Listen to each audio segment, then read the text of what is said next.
Hey folks, Mad Rabbit here, back in Medieval Minecraft. If you remember last episode, we kind of went over a lot of different things, like little templates and stuff like that for houses and farms and a forest template. And I just kind of showed you some of what I was doing and kind of what I was hoping that I would get a few people to maybe take me up on the offer of, you know, some of the proposals I've had past couple episodes and in the more recent channel update video about making buildings and templates and whatnot for this world as we work on it. And I will definitely give you full credit, like for your channel and whatnot, or just personal credit if you don't care about your channel. Today we're going to be building this. I got a little bit bored today, kind of went around the internet looking around for um, some ideas. I wanted to have a larger build, and this is actually only the very beginning of what I'm going to be doing. I'm going to be doing a really rather large castle complex as I'm still working on the landscape, and I do have some interesting things to talk about while I'm building here about a new tool called World Painter, which actually is not a new tool. It's a tool that I've only most recently discovered. I think it's been out for a while. Um, so there's this thing called World Painter. Look into it on the internet. Just like type in for YouTube if you want after this video is over with Minecraft World Painter. And I'm looking into that heavily for maybe doing the world that way rather than doing it the way I'm doing here, which is going to be extremely tedious if I do it manually like this. It's doable, but in this particular thing, you'll be able to actually make biomes. Now I can't do that in MCEdit, and I can't edit the existing biomes um, in Minecraft itself, really. But this thing you can, because you can actually generate a map fresh, and it'll make the biomes where you put them. So here, the picture I was looking at was a series of towers that had like sort of like structures on the top, and I obviously haven't built the structure yet because I really kind of want to make this sort of a tutorial again. Um, so what I want to do is just kind of go over exactly what I've done here. And now let's imagine this is not here, this particular line, because if you want to follow along and do this, it's fairly easy to do. All this is 13 across here. And I just deleted the 3 in the middle and just made 5 across. And then I have a basically just any type of wood you want. I'm obviously using the regular type of wood. Kind of offset 1 on either side, and that's it really. I mean, I do 3 diagonal, and then you're just repeating it on the other side. So 13. I'll delete the 3 in the middle at 5, and that's sort of the dimensions of it all the way around. So fairly easy to do that part. The part that isn't so easy, if you don't have the editor like me, which you should download, I would very strongly suggest it. That way you can just make large walls and all kinds of things. This is 44 tall. Now obviously you can make, if you're following on specifically trying to make this, that's what I'm doing it at, 44. And I made this little doorway here, and we're going to be working on stuff inside. Again, you can do whatever design you want. I happen to be using my custom texture pack, which is actually really the Dokucraft mixed in with a little bit of John Smith texture pack. So if you want to get those two and mix and match however you like it, I'm using pretty common stones this time. I know I past 3 or 4 builds I was using some uncommon textures that I self-created, and I put over some of the ore textures because I'm really not going to be using this as a survival world ever. Perhaps as an adventure map though, but ores are not important, so I just decided to make some decorative blocks out of the ores with my own texture pack. So all that information is like I think in the first episode of this particular series. So this is a new quartzite block. Kind of did that. I might do sort of a design here right now. I don't know where the levels are going to be. What we're going to be concentrating on is the exterior and the top part, and I don't know how long that'll take, but this might be a multi-parter. I'm pretty sure it's going to be just for this tower alone. It might be because I wanted to explain it first what I'm doing. So what I'm going to do is just try and make like an arched doorway here. And that'll be, yeah, that's like not too bad. When I do get the other parts to this thing done, which will be there'll be similar towers to this, in which I make different types, mostly going to be squarish. This one I decided to go a little bit circulish with, but I'm looking at a particular picture off of a random Google image search for things. So yeah, let's see here. Internal structure we'll worry about a little bit. For these sorts of things, I sort of like doing sort of like some windows and stuff, or some little overhangs. So I think what we'll do, what kind of if I can get through this window. I never can get this right.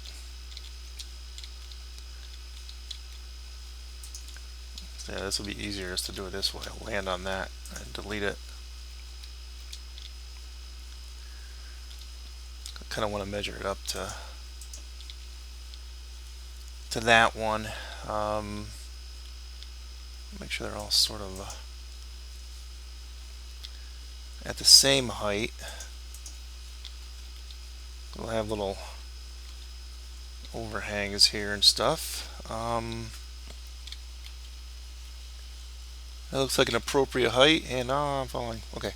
Yeah, not too bad. Alright, so what we'll do, I like putting, trying to think of how I'll do this here. Let's try and do, let's actually use stone slabs to kind of frame this a little bit.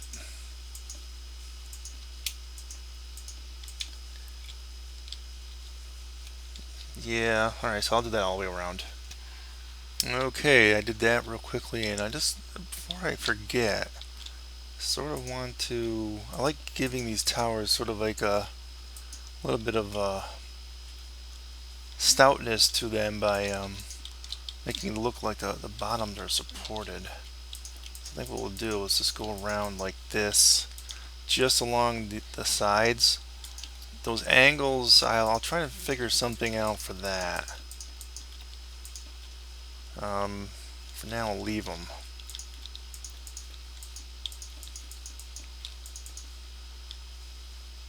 Yeah.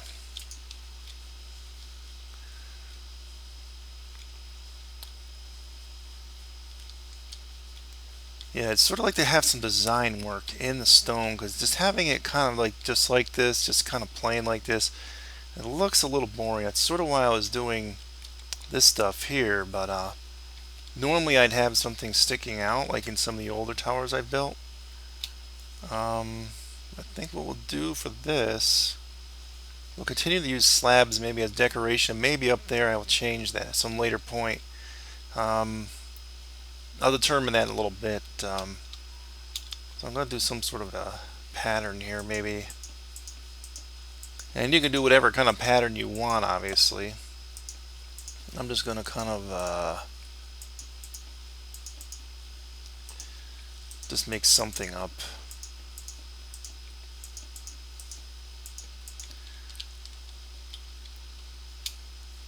Yeah, that's probably good enough. Well, yeah, that's probably good enough. Do I want to repeat this on every side, or do I want to do different? That's another question. I think I'll repeat this, so I'll pause again. Alright, got that done all the way around. Usually I like putting in some sort of stripes, like horizontally too. Could put it between these two maybe. Yeah, let's just I like using cobble for that kind of thing normally, so I'm gonna go all the way around with that, including even getting on the inside like that, because and this may end up, I may end up making this even with the floor, so you might not actually see it inside. Not sure yet. All I know is like having something visually to look at on a wall like this, it makes it a little less boring. Personally, whoops, having just one stark color all the way up and down it hurts the eyes. So I will finish this. Okay, come back. Got that racing stripe done. That's the closest thing is what I can think of calling it a racing stripe.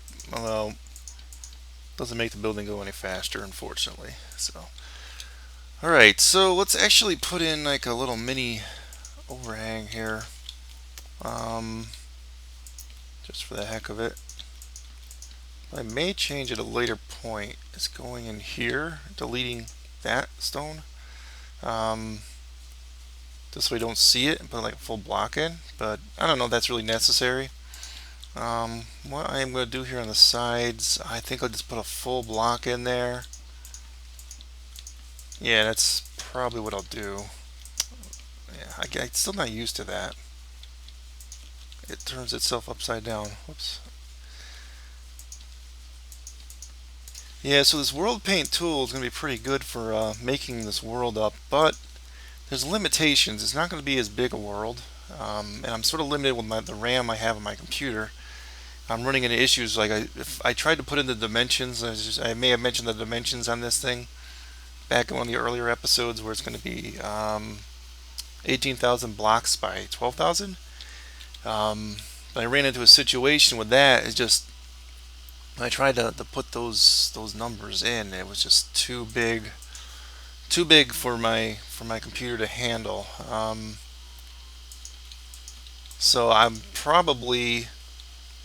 I'm working on a world now. I'm still sort of getting used to the tools. Is what I'm saying. But I'm trying to like sort of recreate it in a smushed, kind of condensed way in this test world. And I will show you guys maybe in a future episode um, what my test world will look like. Just sort of so you can see the terrain actually looks good and it looks natural. It looks like everything blends in. And I have to get the terrain done first before I can start working on the buildings, because once you generate it in this thing, you're pretty much done. Now what I was hoping for is like perhaps some way to break this continent up into maybe multiple continents. But if I did that, I would not have the ability really to keep the biomes if I copied and pasted the bit by bit the second continent into the first continent. So you would lose the biomes for that. So I don't think it will remember when you copy and paste. Yeah, so that would kind of suck. In fact, that would suck big time. Um, so there's definitely drawbacks, and I don't necessarily need biomes because the thing is, I started this world thinking, well, I just won't use biomes because I'm using a super flat and it has no biomes in it. So that may be. I just think the visuals of this when it's done, it's going to look much better than if I handcrafted all this stuff in MCEdit and tried to blend it in with some of the paint tools, and that would take a million times longer, I think, just to get the world done. We really need to get going on making things. So there'll be fewer areas to do, and maybe this project won't be as many years in the making as I originally had hoped for. The point was, and I think I may have explained it in the first episode when I did this show, I wanted like an adventure map in a way, like where I was able to convert my old map from my old Dungeons and Dragon days. I made this whole campaign world. That's sort of what that map was last episode I showed you. I did some renovations over the years. The map sort of changes a little bit here and there. But I had all kind of nations and cities named already and cultures developed, and I sort of wanted that to be converted over into something I could actually walk and move around in.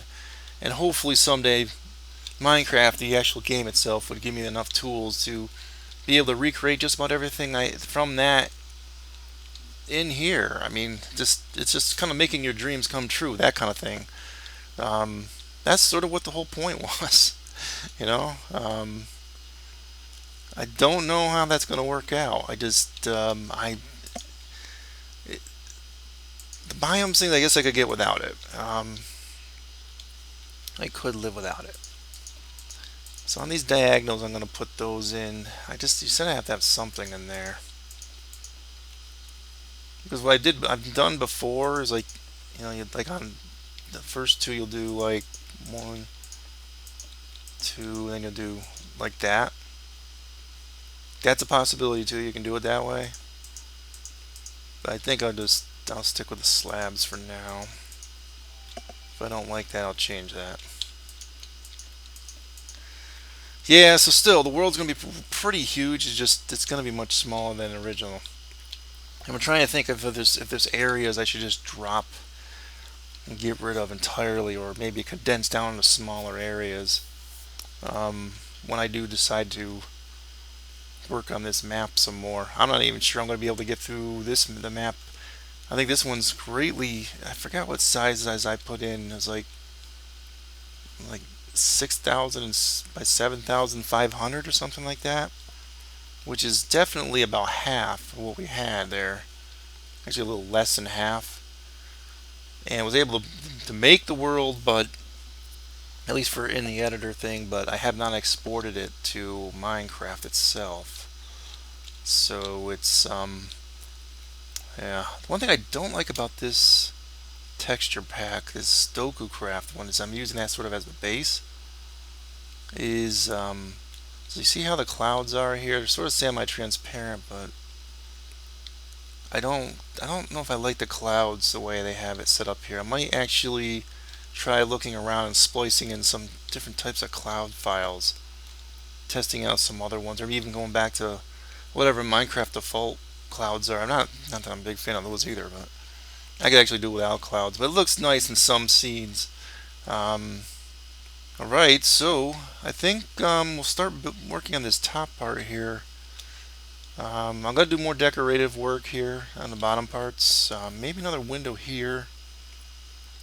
And I'm still determining whether I'm going to do like what I used to do, which is sort of like just making an overhang or something. You've seen me do this in other builds. But I think for this one, I'm not going to do that. We'll just leave it as is for now. Could make some more interesting stuff on the walls though, which I think I'm going to do. So what we'll do, we're going to make some decorations that are probably only be visible from the outside. So we'll use kind of upside down stairs here. Kind of give it some crenellations.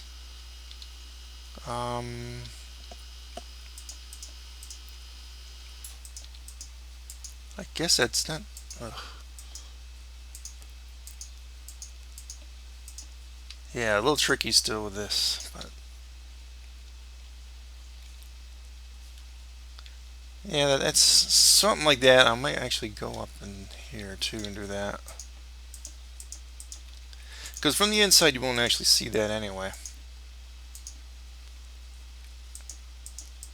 So you just go up all the way. Yeah, what the heck. And I'll pull back and take a look if I like it. I'll repeat it on the other sides. Yeah, so this whole world paint thing and versus MCEdit, doing it the more tedious way, but having it be just kind of larger in the long run.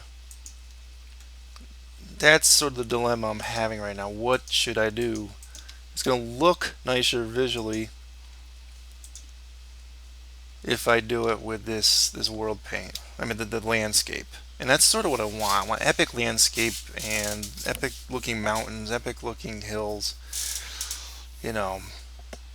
Buildings built in strange and odd places, and having just a really awesome looking landscape. It's kind of what I think is going to help the world out ultimately. So yeah, I'm going to repeat this. I'll pause here.